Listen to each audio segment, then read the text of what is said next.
Hi friends, இன்னைக்கு ஸ்டோனை வச்சு எப்படி ஒரு அழகான கிராஃப்ட் பண்றதுன்னு பார்க்கலாம். நான் ஸ்டோன்ஸ் கலெக்ட் பண்றதுக்காக எங்க வீட்டு பக்கத்துல இருக்க மலை கிட்ட போயிருக்கேன். இங்க நான் ஒரு 3 சைஸ்ல ஸ்டோன்ஸ் எடுத்து வச்சிருக்கேன். ஒயிட் கலர் ஸ்டோன்ஸ் எடுத்து வச்சிருக்கேன். இந்த ஸ்டோன்ஸை வச்சு எப்படி ஒரு அழகான கிராஃப்ட் பண்றதுன்னு ரொம்ப ஈஸியான மெத்தட்ல பார்க்கலாம்.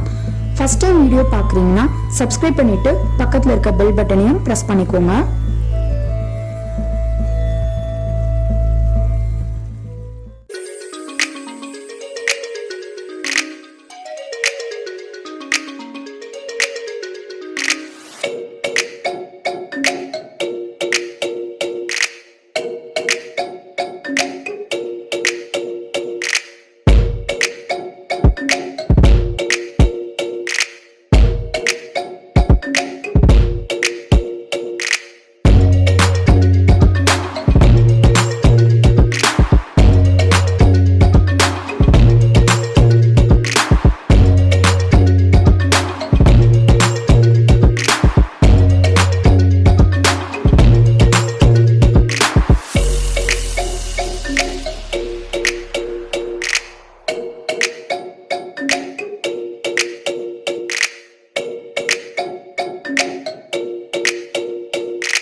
வாட்டர்ஃபால்ஸ் ரெடி ஆயிடுச்சு. இதை ட்ரை பண்ணி பாருங்க. உங்களுக்கு இந்த வீடியோ பிடிச்சிருந்துச்சுன்னா சப்ஸ்கிரைப் பண்ணிட்டு மறக்காம பக்கத்துல இருக்கிற பெல் ஐகானை கிளிக் பண்ணிக்கோங்க. லைக் பண்ணுங்க, ஷேர் பண்ணுங்க. தேங்க்ஸ் ஃபார் வாட்சிங்.